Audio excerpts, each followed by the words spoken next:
Assalamualaikum warahmatullahi wabarakatuh. Selamat pagi, salam sehat sahabat paru. Bertemu lagi dengan saya Dina di acara Orkes, obrolan seputar kesehatan. Acara ini bertujuan untuk berbagi informasi terkait seputar kesehatan yang kebetulan bulan ini umat muslim saat ini sedang melakukan ibadah puasa di bulan Ramadan selama 1 bulan. Jadi kita akan ngobrol-ngobrol terkait kiat-kiat berpuasa bagi penderita diabetes. Acara ini bertujuan untuk berbagi informasi hot seputar kesehatan.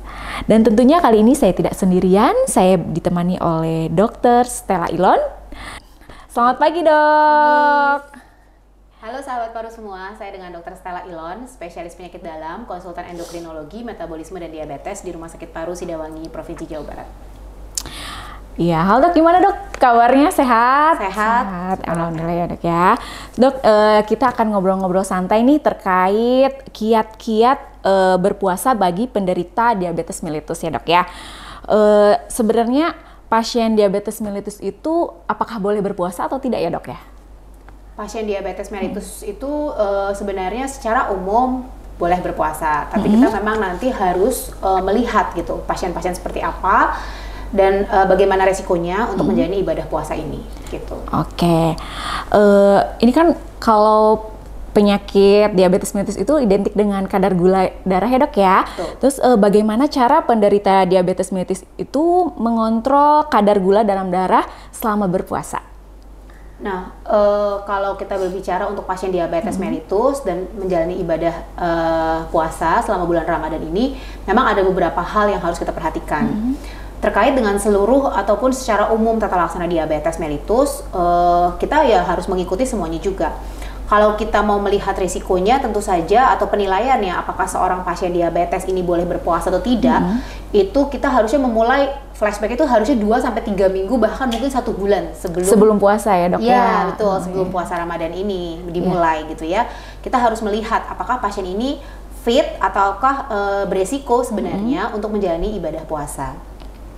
Dari Perkeni sendiri, Perhimpunan Endokrinologi Indonesia itu juga sudah ada panduannya, sudah ada patokannya bahwa ada 3 resiko, baik itu resiko boleh berpuasa, resiko yang memang berbahaya untuk berpuasa, atau malah justru tidak dianjurkan untuk berpuasa. Gitu. Kalau untuk mengetahui ataupun menjaga supaya kadar gula darah pasien-pasien diabetes selama berpuasa ini tidak terlalu berfluktuatif, tentu saja kita harus melihat banyak hal. Yang pertama, kita harus edukasi dulu nih pasiennya ya. Sebenarnya pasien ini perlu ataupun bisa berpuasa atau tidak, satu itu. Yang kedua, edukasi terkait juga dengan pola makannya. Pola makannya. Jadi kita harus bekerja sama dengan teman-teman gizi dokter gizi juga untuk sambil mengedukasi pasien. Sebaiknya seperti apa sih pola makannya? Secara umum pola makan pasien diabetes itu selama berpuasa Ramadan kurang lebih sama dengan perhitungan kalori selama tidak berpuasa. Tapi mungkin kita harus mengatur jadwalnya kan ya, Dok, ya. Dan jamnya itu ya betul dibagi kan ya, pada saat sahur dan pada saat berbuka gitu. Dan mungkin jenis makanan yang harus kita tentukan. Pada dasarnya kalau kita berpuasa atau untuk teman-teman yang berpuasa, tentu saja pada saat sahur itu sebenarnya kebutuhan kalori yang di sana, jadi pemenuhan kebutuhan kalorinya dari kalori total yang dikonsumsi itu sekitar 30-40%. Kemudian untuk berbukanya itu sekitar 40-60%. Dan sisa kalorinya itu adalah kita pakai untuk snacking gitu, untuk snacking setelah berbuka biasanya ya, malam sebelum tidur biasanya Dok ya. Betul.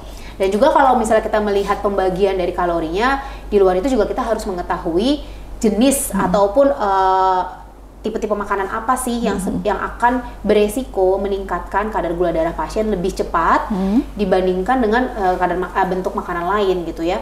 Tentu saja kita memang memilih jenis makanan yang untuk sahur dan untuk buka kita memilih yang karbohidrat yang lebih kompleks dibandingkan karbohidrat simpleks atau simpel.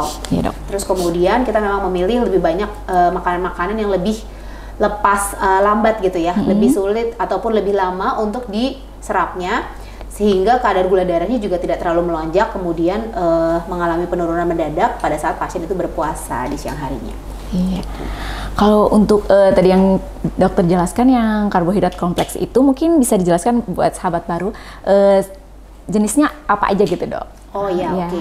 Untuk karbohidrat kompleks sebenarnya kita lebih memilih untuk kita sendiri ya memang seperti konsumsi makanan nasi dibandingkan dengan misalnya roti, atau kalau misalnya kita pilihkan mie itu juga masih tidak apa-apa. Tapi kita sebenarnya tidak menganjurkan untuk penggunaan ataupun pengkonsumsian karbohidrat simple, misalnya seperti kue-kue Yang sederhana ya, manis, Dok, ya. betul, ataupun coklat, ataupun roti yang memang yang sifatnya hanya simple sugar ya, hanya benar-benar gula saja gitu. Karena ini akan tentu saja meningkatkan kadar gula darah pasien, tidak membuat cenderung tidak membuat kenyang, tidak berusaha lama di dalam darahnya, nanti kemudian turun kembali ke kondisi yang kemungkinan hipoglikemi ataupun gula darah turun pada saat pasien menjalani puasa di siang harinya itu. Oke, ya dok, untuk risikonya mungkin untuk penderita diabetes itu berpuasa itu seperti apa dok? Maksudnya kan ada yang khawatir nih ya dok ya, maksudnya saya tuh punya penyakit diabetes gitu, kalau puasa aman nggak sih gitu dok? Oke, secara umum pasien diabetes kalau untuk kita ngomong resiko selama menjalani ibadah puasa ini tentu saja gula darah rendah, gula darah turun ya. Tapi ternyata dari penelitian-penelitian itu selama berpuasa banyak juga loh pasien-pasien diabetes yang justru gula darahnya melonjak tinggi gitu. Jadi mungkin ada juga faktor dari kalau misalnya selama kita berpuasa itu kan kita tidak konsumsi cairan ataupun minuman ya yang cukup pada saat siang harinya itu, sehingga ada komponen dehidrasi juga. Jadi 3 hal itu yang kemungkinan terjadi, antara gula darah yang terlalu rendah atau gula darah yang terlalu tinggi atau pasiennya mengalami dehidrasi atau kekurangan cairan. Oleh karena itu untuk mencegah ketiga hal ini, tentu saja kita mengencourage ataupun menyarankan kepada pasien-pasien diabetes yang mau menjalani ibadah puasa pada saat sejak buka sampai sahur itu banyak konsumsi cairan gitu loh. Untuk intinya minum yang cukup ya dok ya? Yang cukup, tapi minumnya memang yang tidak mengandung gula ya sebaiknya ya. Air putih ya dok ya? Air putih ataupun yang memang teh tawar gitu ya, supaya bisa memenuhi kebutuhan cairan dalam 24 jam terutama pada saat pasien berpuasa. Oke dok, untuk tanda-tanda untuk mengenali nih dok tanda-tanda bahaya atau waspada yang harus diketahui untuk penderita diabetes itu seperti apa dok? Yang tadi kita resiko itu ya. Risikonya tuh dok. Kalau hipoglikemi atau gula darah rendah, tentu saja yang dialami ataupun yang mungkin dirasakan oleh pasien adalah pasien itu mulai berkunang-kunang, merasanya lapar, terus kemudian sulit berkonsentrasi. Itu yang masih gejala awal. Tapi gejala yang mungkin sudah cukup lebih berat itu bisa sampai pasien itu mengalami penurunan kesadaran gitu. Kalau untuk yang gula darah yang terlalu tinggi, gejala yang mungkin dirasakan pada pasien itu adalah bisa sakit kepala dan mual muntah yang mungkin bisa dialami oleh pasien gitu ya. Di luar itu juga bisa sampai mengalami penurunan kesadaran. Kalau untuk dehidrasi ya sama, yang dirasakan oleh pasien lebih ke arah rasa haus berlebihan hingga sampai penurunan kesadaran juga gitu. Jadi kita harus hati-hati, dan kalau memang pasien-pasien diabetes mengalami gejala-gejala tersebut di atas, pada saat pasien itu menjalani puasanya di siang hari itu, jika pasien memang memiliki alat gula darah, sebaiknya memang dicek secara langsung. Kemudian kalau memang gula darahnya di bawah 70 atau memang di atas 250, itu memang sebaiknya disarankan untuk membatalkan puasanya ya dok ya. Oke, sahabat baru, sudah cukup jelas ya untuk antisipasi ya dok ya, barangkali nanti selama puasa terjadi tanda-tanda nih misalkan kita ya boleh untuk berbuka puasa ya dok ya. Untuk sebelumnya kita tes dulu aja ya, tes gula darahnya dulu aja ya dok ya. Dicek gula darah. Untuk lebih aman ya dok ya. Oke dok, ini ada pertanyaan lagi nih dok nih, apakah ada kondisi tertentu di mana penderita penyakit diabetes itu sebaiknya tidak diperbolehkan berpuasa dari awal nih dok? Iya. Jadi pada saat kita mengevaluasi resiko pasien diabetes itu saat menjalani ibadah puasa Ramadan itu, yang kita lakukan biasanya 2 minggu sampai 4 minggu sebelum puasa Ramadan, ada beberapa hal yang harus kita evaluasi atau kita lihat. Yang pertama itu memang bukan dari pasiennya ya. Pasien-pasien diabetes memang sebaiknya kontrol ke dokternya, bisa dokter penyakit dalam atau dokter spesialis penyakit dalam konsultan endokrin, untuk mengetahui sebenarnya pasien ini layak atau tidak untuk berpuasa, beresiko atau tidak untuk berpuasa gitu. Nah, yang pertama yang secara umum itu kalau pasien dalam 3 bulan terakhir mengalami kondisi hipoglikemi dengan tata laksana ataupun terapi yang dikonsumsi pasien sebelumnya, sangat tidak dianjurkan untuk berpuasa. Terus kemudian yang kedua, kalau memang pasien mengalami kondisi hiperglikemi yang luar biasa ya, sangat tinggi gitu, tinggi ya, dok, ya. dalam 3 bulan terakhir juga, itu juga tidak dianjurkan untuk berpuasa. pasien-pasien DM tipe 1. DM tipe 1 kan berarti kan DM yang benar-benar bergantung dengan insulin dan membutuhkan 4 kali penyuntikan biasanya per hari, itu juga tidak dianjurkan untuk berpuasa. Intinya semakin kompleks seseorang dengan menggunakan terapi diabetesnya, misalnya insulinnya juga dosis tinggi, kemudian penyuntikannya sering gitu, sebenarnya tidak dianjurkan untuk berpuasa. Karena kan berarti pengontrolan gula darah dalam tubuhnya itu juga masih belum optimal gitu ya. Jadi tidak dianjurkan berpuasa. Tapi bagaimana seandainya pasien-pasien ini, teman-teman kita ini masih tetap mau mencoba untuk berpuasa gitu. Biasanya kami akan menyarankan kalau memang mau mencoba, boleh dicoba 1 atau 2 hari sebelum memang masuk dalam waktunya berpuasa Ramadan itu tuh. Jadi kita sebelum tes dulu, sebelum puasa Ramadan ya dok ya. Dites dulu apakah pasien ini sanggup atau tidak, dan kita memang mengharapkan pasien-pasien itu bisa mengecek kadar gula darah mereka, karena bisa saja pasien tidak merasakan sesuatu tapi kadar gula darahnya terlalu rendah atau kadar gulanya terlalu tinggi gitu. Jadi kalau memang pasien itu dengan risiko tinggi tapi pasien tetap mau untuk menjalani ibadah puasa, memang sangat dianjurkan untuk pertama memiliki kontak dengan tenaga kesehatan ya, baik itu ke dokter atau mungkin ke perawat ataupun mungkin saudara-saudara yang ada saudaranya yang dengan medis gitu ya.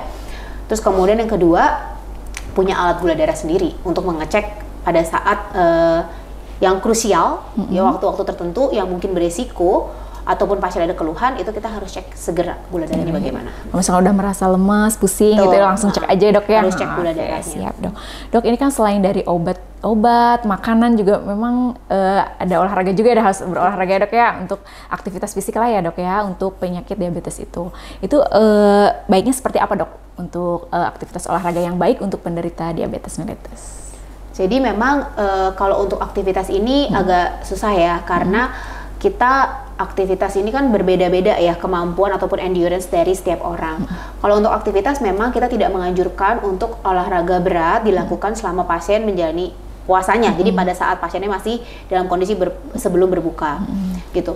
Dan apalagi untuk pasien-pasien yang memang menjalani olahraga biasanya di sore hari. Jadi mungkin sekitar 2 atau 3 jam sebelum berbuka puasa, gitu. Ya. Karena di waktu-waktu itulah kondisi kadar gula darah dalam tubuh kita itu secara normal itu adalah terendah-rendahnya gitu.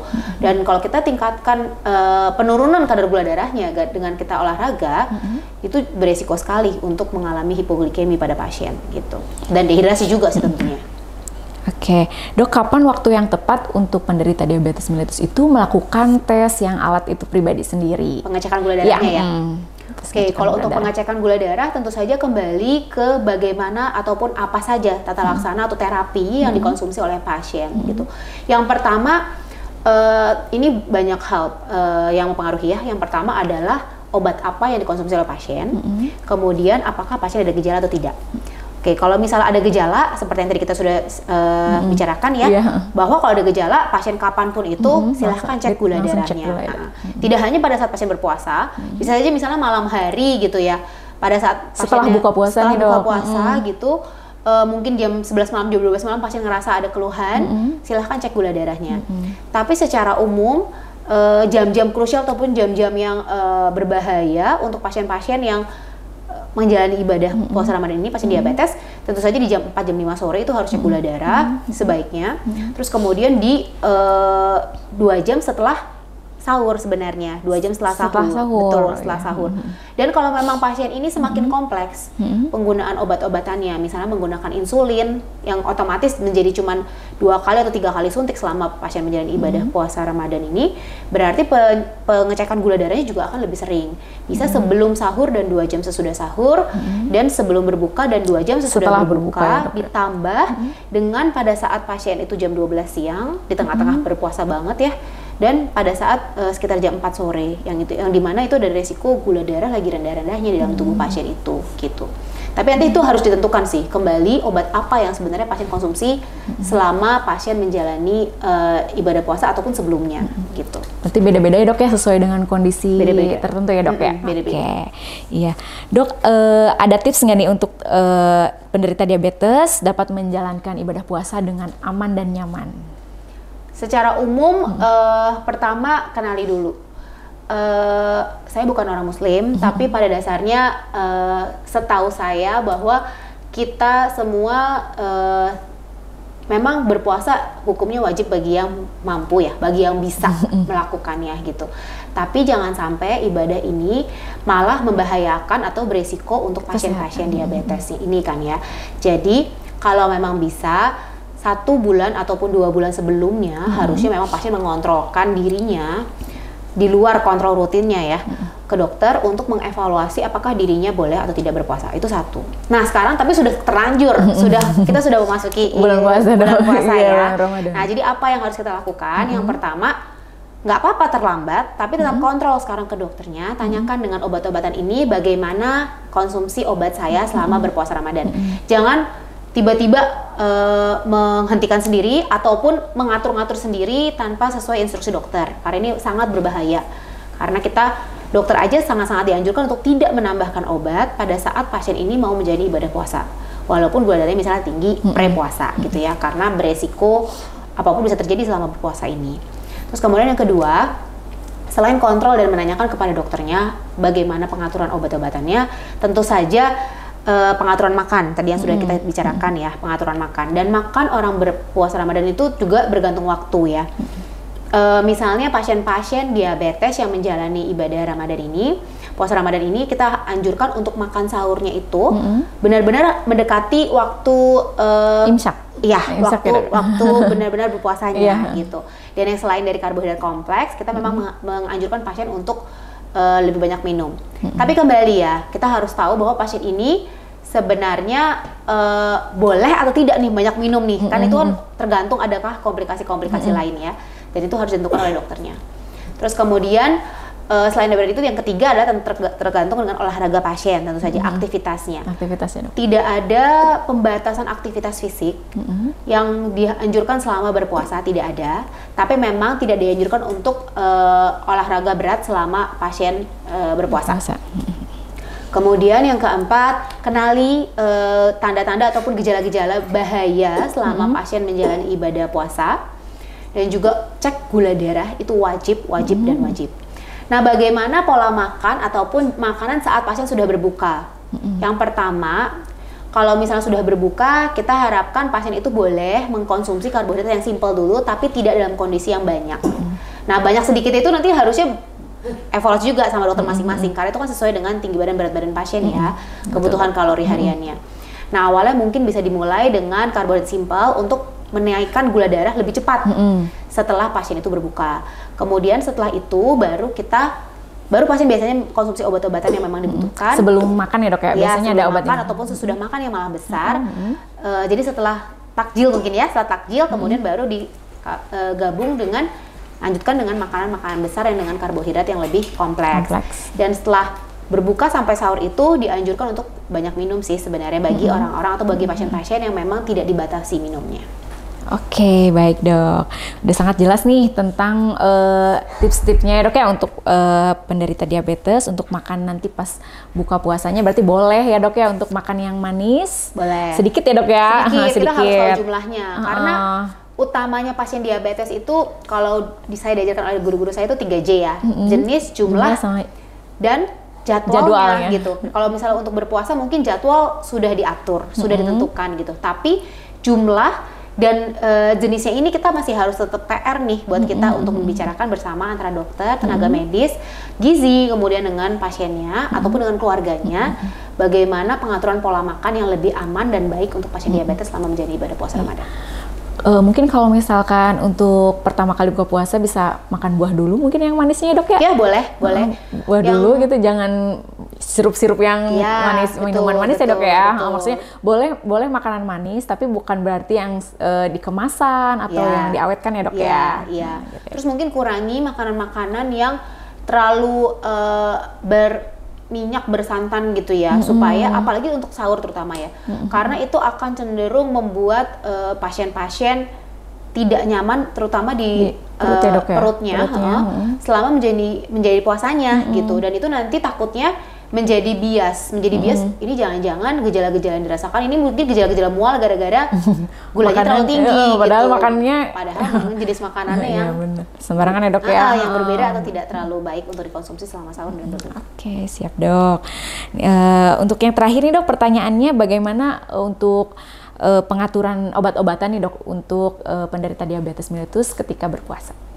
Nah, untuk pengaturan obat-obatan tentu saja banyak sekali ya, tergantung obat-obat apa yang dikonsumsi oleh pasien, berapa jenisnya, dan kemudian apakah obat tablet, apakah insulin, dan insulinnya juga berapa kali penyuntikan, itu sangat beragam. Dan tentu saja kalau saya jelaskan di sini sih sangat panjang ya, nggak mungkin bisa. Jadi sebaiknya pasien-pasien diabetes yang memang mau menjalankan atau memang sedang menjalankan ibadah Ramadan sekarang ini, kontrol ke dokter, bawa obat-obatannya. Ya, kontrol ke dokter secepatnya, bawa obat-obatannya supaya dokter penyakit dalam itu bisa mengetahui ataupun bisa memberikan edukasi obat-obatan mana yang perlu di skip, obat-obatan mana yang perlu dipindah jamnya, obat-obatan mana yang perlu diturunkan dosisnya ya selama menjalani ibadah puasa Ramadan ini. Baik dok, terima kasih banyak nih dok, udah cukup jelas kayaknya dok nih untuk sahabat paru untuk menjalankan ibadah puasa selama 1 bulan di bulan Ramadan ya, khususnya untuk penderita diabetes mellitus. Untuk lebih jelas lagi, barangkali ingin berkonsultasi langsung dengan dokter Stella Ilon, bisa langsung berobat ke Rumah Sakit Paru Provinsi Jawa Barat. Beliau praktek jam berapa aja dok? Polinya dari pagi, polinya saya pagi setiap hari, jam Senin sampai Jumat, jam 8 sampai jam 10 pagi. Oke, ditunggu di Rumah Sakit Paru Sidawangi Provinsi Jawa Barat ya. Terima kasih dok atas ilmunya. Semoga ilmunya bermanfaat, bisa diterapkan untuk pasien-pasien yang menderita penyakit diabetes ya dok ya. Mungkin karena ini sekalian ya, mungkin telat, tapi bagi teman-teman yang menjalani ibadah puasa Ramadan ini, saya pribadi mengucapkan selamat menjalankan ibadah puasa, semoga lancar-lancar sampai nanti Ramadannya ya. Oke, saya Dina pamit dan Dokter Ilon pamit. Selamat menunaikan ibadah puasa.